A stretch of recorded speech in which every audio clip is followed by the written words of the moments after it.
Zara brought him breakfast on Tuesday morning, kili and tea, carried in a covered calabash balanced on one hip the way women in Ironhaven had balanced calabashes for 1,000 years. She came to his quarters before the sun cleared the compound wall, and she came alone. The kili were perfect. Roasted groundnut paste shaped into small dense cakes and deep-fried until the outside cracked when he bit into it, and the inside yielded warm, oily, tasting of earth and smoke, and the particular sweetness that groundnuts develop when they are roasted slowly over wood coals rather than rushed over gas flame. Zara's kili were the slow kind. She had wrapped them in a banana leaf that was still damp from the morning's dew, and the leaf had imparted a faint green note to the fried groundnut flavor, a subtle coolness beneath the oil's warmth. The tea was from a tin, as promised, but she had brewed it dark and added condensed milk and a piece of ginger root that flavored the liquid with a gentle heat that spread from the throat to the chest and sat there like a small fire on a cold morning. They ate on the courtyard floor, cross-legged, the calabash between them. The morning light was pale gold through the shea tree's leaves, dappled and moving with the breeze, painting shifting patterns on the packed laterite between their knees. The compound was quiet. Tibigia was still asleep. Kofi was in the depths running the pre-dawn system check, and the rooster that had adopted the compound's grain store as its personal territory had not yet begun its morning protests. A dove called from somewhere beyond the wall, the low, repetitive coo that was the sound of northern mornings, reliable as the sun. "The rains are late," Zara said, tearing a kili in half and dipping one piece in the tea. The groundnut oil made a small rainbow on the dark surface. 3 weeks late, the farmers are worried. The root lines show moisture building in the southern aquifers, 10 days, maybe 12. Tell the farmers that. I did. They trust the rain more than they trust the custodian. Give them time. They trusted the chief. They will learn to trust the custodian. She chewed thoughtfully. The light caught the gray in her own hair, natural gray, earned across 7 decades, not the mineral silver the convergence had pressed into Azindo's temples. The roof on the southern granary needs patching. The banco cracked in the last Harmattan week. I have spoken to the mason, but he wants payment in groundnuts and we have only rice. I will speak to Meminadu. She trades groundnuts for weaving labor. Tibigia's cloth is good enough. Tibigia's cloth is excellent. He will not admit it. Ordinary conversation.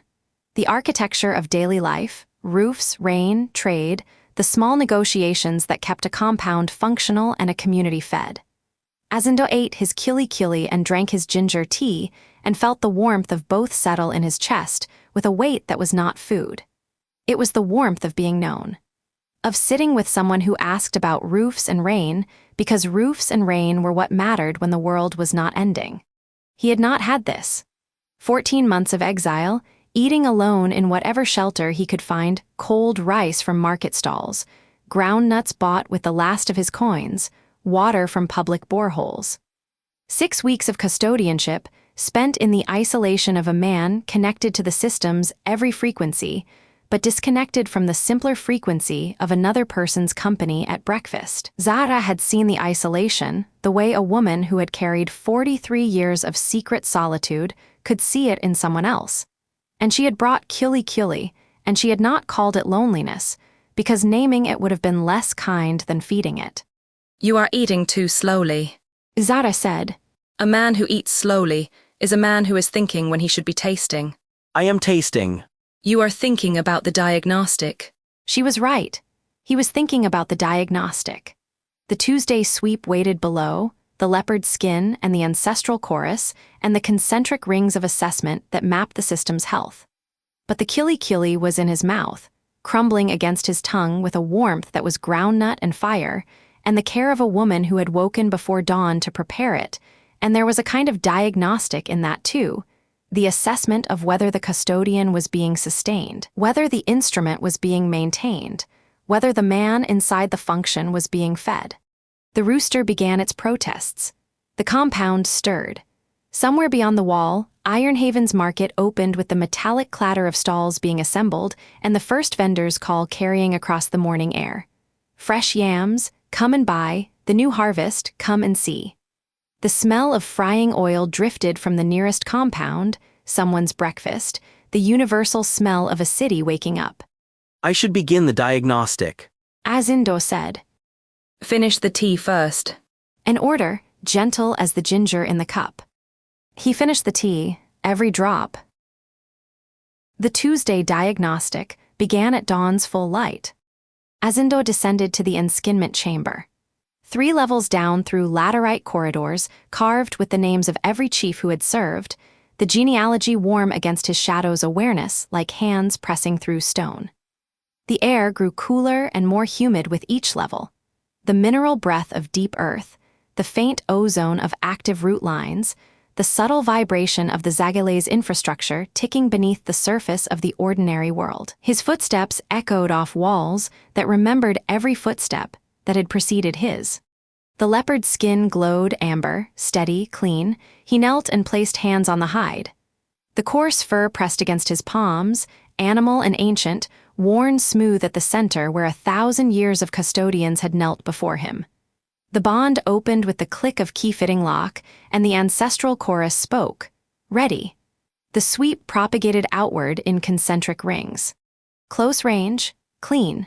The chamber, the corridors, the compound above, all reading within baseline parameters. Medium range, clean. The market district with its morning bustle, the granary district with its construction crews, the weaving quarter where Zueta students were beginning to read authentic Zagale patterns for the first time in a millennium.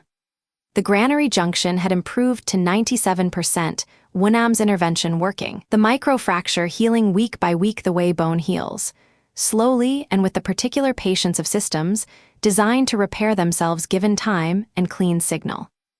Extended range. The territory's broader architecture, the root line network reaching across laterite and sandstone, the distant groves, the edge settlements where the systems reach thin to the width of a single root line carrying signal across the territories. Clean, clean, clean. The diagnostic was unglamorous. 20 minutes of kneeling on stone, palms on hide, shadow extending outward, and returning with readings that confirmed what the previous Tuesday's readings had confirmed. The system was functioning within designed parameters.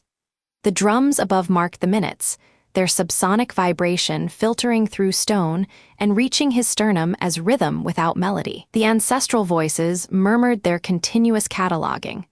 The steady administrative chatter of 1,000 chiefs processing data, filing reports, maintaining the archive that was the Enskinment's institutional memory. This was the Tuesday routine. Maintenance. The work that made the world possible and that no one would ever celebrate because health, unlike crisis, does not make for compelling stories.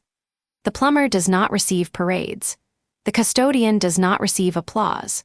The system hums and the world continues, and the man kneeling on the stone floor with his palms on a leopard's skin is doing the most important work in the territories, and the territories will never know. Clean, clean, clean, clee. His shadow flinched. Not the measured pause of a diagnostic encountering an unexpected reading. A flinch, the involuntary recoil of an instrument encountering a stimulus outside its calibration range. Asindo's body responded before his mind caught up. The hair on his forearms stood erect, his breath caught. A cold sensation traveled the length of his spine as if someone had drawn a finger of ice from the base of his skull to his tailbone. His palms went clammy against the leopard's skin. The fur that had been coarse and familiar was suddenly too textured, too real. The animal hide pressing its dead warmth against hands that had gone cold and damp. The anomaly from the courtyard. The frequency he had flagged 6 days ago, it was stronger, closer, and it was not at the boundary anymore. It was inside the boundary. Not deep inside, hovering at the system's edge the way a person hovers at a doorway they have found unlocked. Present within the architecture, but not integrated with it. A frequency that occupied the same space as the root lines and the shadow binding network and the encoding frequencies, but was not made of any of them. Different medium, different origin, different age. Old. The ancestral voices tried to cross-reference.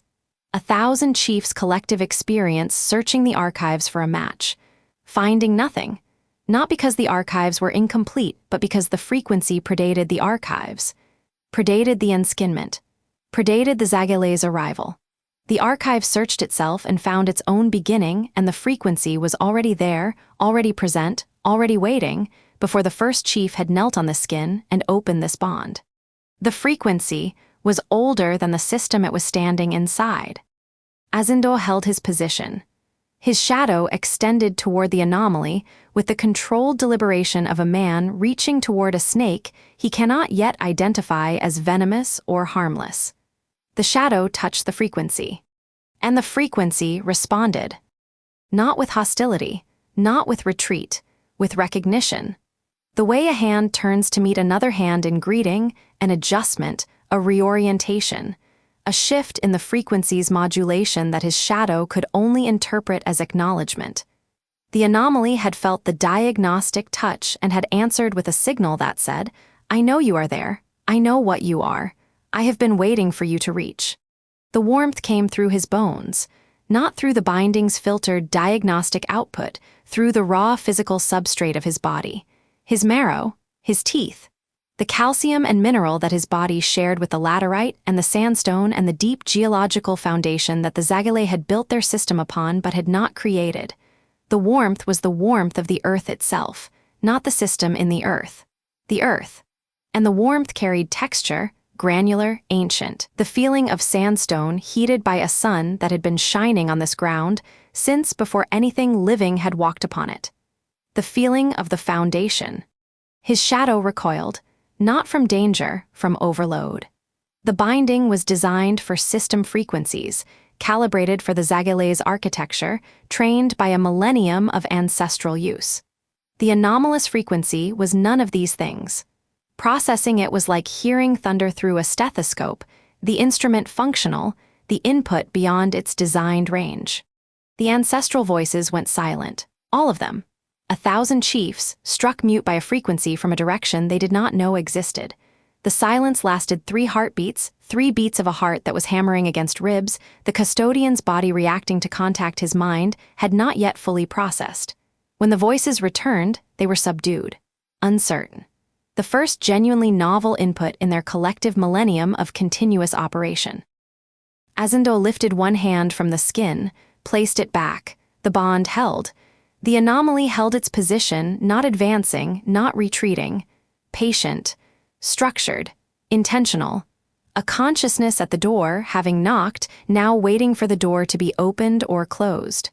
He contacted Kofi through the custodian channel.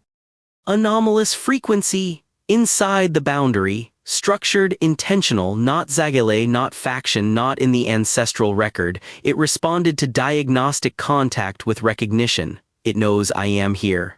Silence on the channel. Then Kofi's voice, stripped of its usual analytical detachment, carrying something Azindo had never heard in the scavenger's tone. Awe. Parallel readings from all 4 custodians. WuDon reports a second fruit on the grandfather tree, blue, not amber, non-Zagalay frequency. Zewura reports the first loom's tapestry added new script overnight, unknown language, accepted by the system as native. Tohaje's oversight scan shows a new layer in the architecture he cannot classify. What is it? The channel was quiet long enough for Azindo to hear his own heartbeat echoing off the chamber walls. The amber glow of the leopard's skin was steady. The drums above continued their count. The world above continued its Tuesday. The first thing we have encountered that the system was not designed to handle. Kofi said, The Zagalay built their architecture on a geological foundation. They used the foundation. They did not build the foundation. And the foundation. A pause. When Kofi spoke again, his voice was the voice of a man who had spent his life in the depths cataloging fragments of a system he thought he understood, and was now staring at the edge of a map that opened onto unmapped territory. The foundation is introducing itself. Azindo held the bond a moment longer. The anomaly pulsed, gentle, rhythmic, carrying the patience of something that had waited beneath the system for longer than the system had existed. Not hostile, not benign, present, aware. Reaching upward through an architecture it had not built but had always supported, the way bedrock supports a building without being part of the building's design. A hello, from the other side of everything the system knew. He released the bond, rose from the leopard skin, his knees ached from kneeling. His palms were slick with sweat. The chamber's amber glow was steady, unchanged, the system continuing its healthy hum as if the most significant contact in its history had not just occurred 3 feet below its custodian's hands. He climbed the stairs into morning light. Ironhaven continued around him. The market was open, vendors calling, children running, goats escaping and being recaptured with the patient determination of people who had been recapturing goats since the founding of the city. Workers sang in the banco pits, their voices rising and falling with the rhythm of feet churning wet clay. A woman carried a basin of cassava on her head with the perfect balance of someone who had been carrying things on her head since she could walk, her spine straight, her neck long, her shadow unremarkable. He walked toward the courtyard.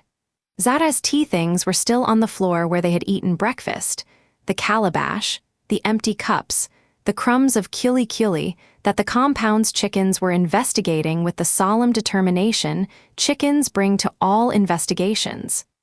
The banana leaf wrapper had dried in the sun, curling at the edges, holding the memory of the meal in its shape.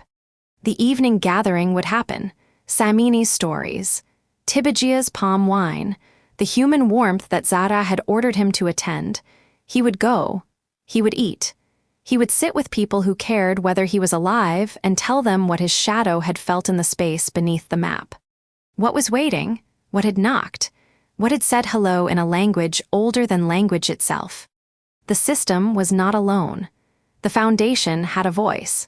And the music, the ancient, patient, geological music of whatever lived beneath the Zagale's architecture, was about to change everything the custodians thought they knew. The drums counted his days. The shadow read his world. And beneath both, in the stone and the silence and the deep warm dark, something that was not silence and not stone pulsed its greeting and waited for the custodians to learn its name.